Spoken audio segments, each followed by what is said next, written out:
Truth is,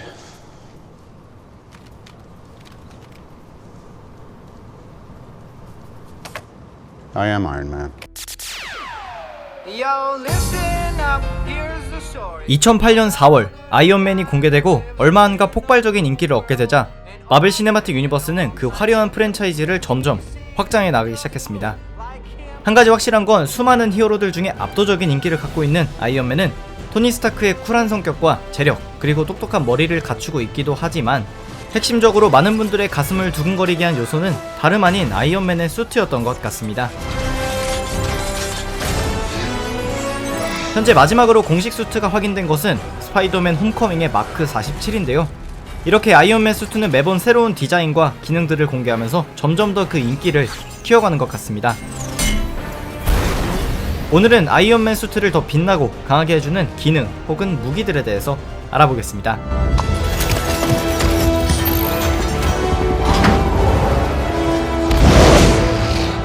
첫 번째는 자비스 그리고 프라이데이입니다. 어벤져스 에이지 오브 울트론의 중반을 기점으로 자비스와 프라이데이의 교체가 이루어졌다는 것을 아실 텐데요. 기본적으로 이 인공지능들은 토니가 현재 전투를 할 때 가장 최적화된 정보들을 눈앞에 띄워주는 것으로 현재 수트의 파손 정도나 에너지의 잔여 퍼센트 그리고 토니가 시도하려는 무리한 행동들에 대한 경고나 무선 조종을 효율적으로 진행할 수 있게 도와주기도 합니다.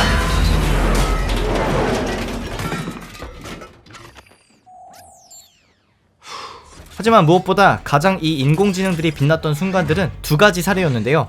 첫 번째는 아이언맨 3편에서 아이언맨 폭죽놀이와 전투를 보여주었던 하우스 파티 프로토콜이었습니다.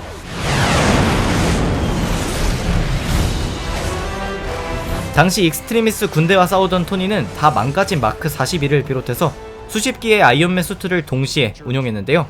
당연히 자동 전투 기능의 모든 기반은 자비스였습니다. 이렇게 수십 기를 조종한다는 것은 엄청난 연산 과정이 필요한데도 실시간으로 토니가 겪는 위기 상황마다 명령을 받아서 곧바로 수트를 제공해주는 것을 보면 자비스의 처리 능력은 슈퍼컴퓨터의 수준을 훨씬 뛰어넘었을 것으로 생각됩니다. 두 번째는 짧지만 강렬했던 캡틴과의 전투에서 프라이데이가 보여준 분석 능력이었습니다. 당시 캡틴이 수트의 많은 부분을 파괴시켜 놓았기 때문에 엄청 불리한 싸움이었는데 프라이데이는 그 순간에도 캡틴의 전투 패턴을 분석해서 토니가 즉각 대항을 할 수 있게 도와서 쓰러뜨리기도 합니다. 두 번째는 베로니카입니다. 베로니카는 어벤져스 에이지 오브 울트론 당시 토니가 헐크와 싸울 때 공중에서 지원을 해주는 무기고의 개념을 갖고 있는데요. 평범한 인간보다 조금 큰 사이즈를 갖고 있는 아이언맨 수트를 헐크보다 큰 사이즈로 키울 수 있게 도와주는 기능이라고 할 수 있습니다. 하지만 어찌됐든 기계 파츠로 이루어진 것이다 보니까 헐크의 무지막지한 공격에 다양한 파손들이 일어났었는데요. 중요한 건 파손이 일어나도 추가 부품으로 계속 지원을 해줄 수가 있기 때문에 시간적인 여유만 있다면 금방 복구하고 다시 싸울 수가 있다는 겁니다.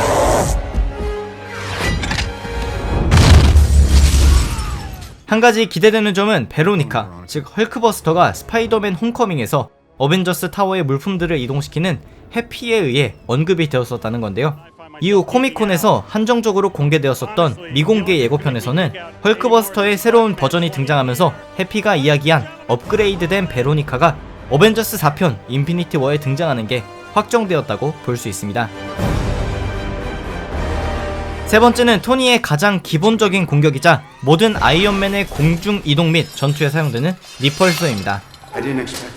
2008년에 아이언맨 1편에서 토니가 미국으로 귀환한 후 수트의 파츠들 중 가장 먼저 제작을 시작한 부품이기도 한데요.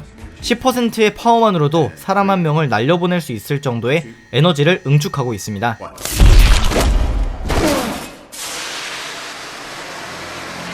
원래는 하늘을 날기 위해 양발에만 장착하려던 비행 추진기였는데 나중에는 공중에서 더 원활한 컨트롤과 그 파괴력을 공격에 이용하기 위해 양팔에도 달게 되었는데 이게 바로 리펄서의 초기 버전이었습니다. 한 가지 중요한 점은 아이언맨 수트가 발전될수록 이 리펄서의 발사 속도도 빨라졌다는 건데요. 아이언맨 1편에서 마크 3으로 적들과 싸울 때와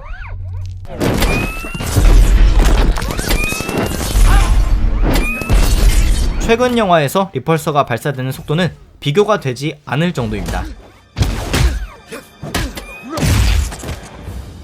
네 번째는 레이저입니다. 레이저는 토니가 어벤져스 1편과 아이언맨 2편에서 사용한 기술이기도 한데요. 어벤져스 1편에서는 대표적으로 헬리캐리어를 수리할 때 엔진의 회전을 방해하는 구조물을 잘라서 제거하는 장면이 있었습니다.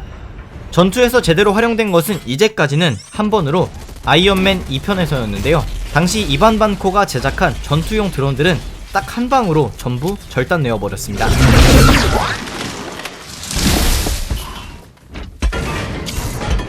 하지만 이렇게 강한데도 불구하고 토니가 잘 쓰지 않는 이유에는 아무래도 토니가 전투할 때마다 주변의 동료나 건물 혹은 시민들이 있는 경우가 대다수이기 때문에 주변 피해를 최소화하기 위한 결정이라고 생각됩니다. 마지막은 시간차 폭발물과 드론입니다. 우선 시간차 폭발물은 레이저와 마찬가지로 그렇게 많이 쓰는 무기는 아니었습니다. 대표적으로는 아이언맨 1편의 명장면 중 하나였던 탱크 폭발씬,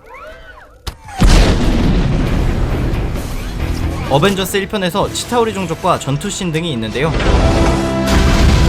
이건 스파이더맨에게 파생된 기술로 전달되었다는 게 의미가 있는 것 같습니다. 많은 분들이 아시다시피 홈커밍에서의 스파이더맨 수트와 미래의 인피니티 워에서 피터가 착용할 아이언 스파이더 수트는 모두 토니가 제작합니다. 그리고 당연히 토니는 피터의 거미 같은 특성과 자신의 기술력을 융합시켰을 건데, 시간차 폭발물과 같은 시간차 거미줄 공격은 이미 홈커밍에서 확인된 바 있습니다.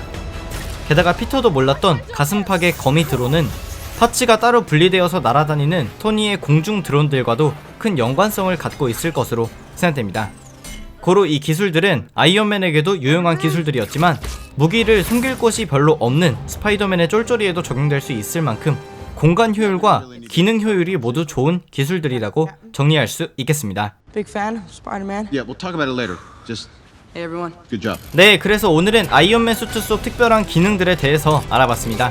앞서 말씀드린 대로 지금 영상의 오른쪽 혹은 아래의 댓글로 가보시면 구글 플레이와 마블에서 대박 이벤트로 제공해주신 프로모션 코드가 있습니다.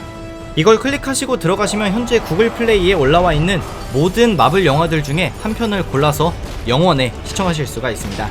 추석 연휴 즐겁게 보내시기 바라고요. 토르의 개봉일까지도 한 달도 안 남았으니까 이전에 개봉된 작품들을 복습하시는 것도 좋을 것 같습니다.